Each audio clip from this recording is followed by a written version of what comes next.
વરહમતુલ્લાહિ વબરકાતો। કેમ છો તમે બધા? આજે આપણે ઈદે ગદીરનો એક દર્સ જોઈશું। દાનિયાલના ઘરે ઈદે ગદીરની પ્રિપરેશન ચાલુ હતી। બધા લોકો ઈદે ગદીર માટે ખૂબ બિઝી હતા એન્ડ એક્સાઇટેડ પણ હતા। દાનિયાલને એકદમ સ્મોલ હતો, એને કંઈ સમજ ના પડતી હતી અને એને એના દાદીને જોયા જે સોફા પર બેઠા હતા। મેં એને કહ્યું, દાદી, ઈદે ગદીર શું છે? આપણે શું લેવા તેને સેલિબ્રેટ કરીએ છીએ? દાદીએ કહ્યું, દાનિયાલ, મારી પાસે આવી જાઓ બેટા, ચલો હું તમને ઈદે ગદીરની એક હિસ્ટ્રી કહું, ઓકે? શું તમે રાજી છો દાનિયાલ? દાનિયાલ, હા, હું બહુ જ એક્સાઇટેડ છું અને ક્યુરિયસ છું કે તમે શું કહેવા માંગો છો ને આને સેલિબ્રેટ કરવાનું રીઝન શું છે? તો વાત છે 18મી ઝિલહજ હિજરી સન 10નો દિવસ હતો। રસૂલે ખુદાએ તેમની આખરી હજ પરફોર્મ કરી હતી, જેને હજ્જતુલ વિદા કરી હતી, અને રસૂલે ખુદાએ એલાન કર્યું હતું કે આ મારી આખરી હજ છે અને જેને પણ મારા સાથે આવવું હોય તે આ વખતે હજમાં મારી સાથે આવે।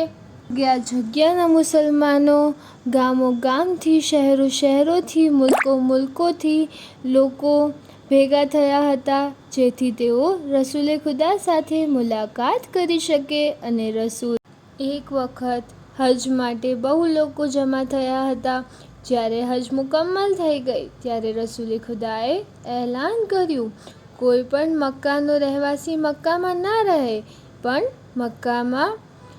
ના રહે સિવાય એ લોકો જે હેન્ડીકેપ છે, જે ચાલી નથી શકતા।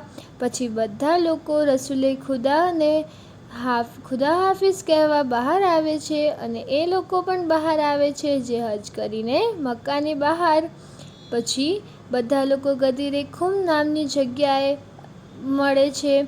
અલ્લાહની વહી આવે છે, એ રસૂલ, તે પૈગામ પહોંચાડી દો કે જે તમારા પર નાઝિલ કરવામાં આવ્યો છે।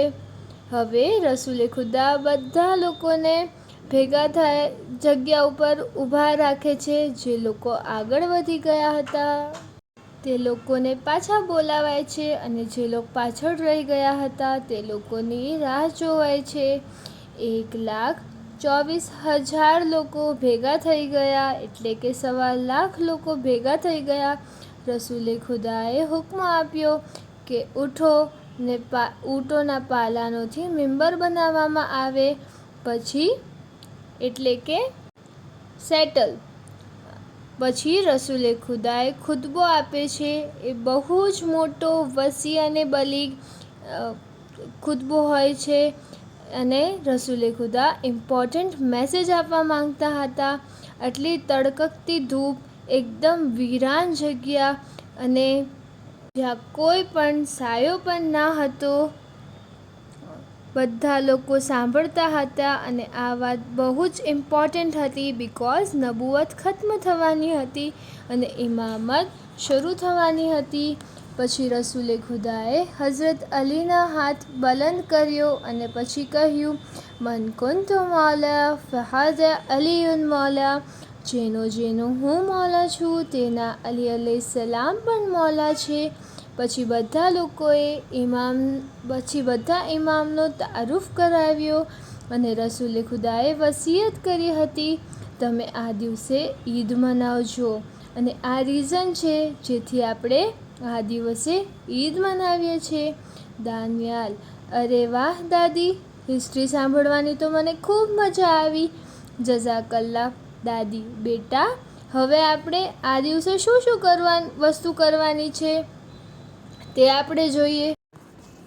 ગદીર પ્લાનિંગ, સૌથી પહેલાં તો આપણે તોબા કરવી જોઈએ, પછી ખુશ્બુ લગાવવી જોઈએ, રિલેટિવ્સ ફ્રેન્ડ્સને ગિફ્ટ્સ આપવી જોઈએ, ક્લીન કપડાં પહેરવા જોઈએ, ફ્રેન્ડ્સ અને રિલેટિવ્સને મળવું જોઈએ અને ઝિયારતે અમીનુલ્લાહ પઢવી જોઈએ। દાનિયાલ બેટા, તમને સ્ટોરીમાં મજા આવી? જી દાદી, મને ખૂબ જ મજા આવી. જઝાકલ્લા, અને ઇન્શાલ્લાહ હું અમલ કરીશ. If you enjoy it, like, comment and share to subscribe.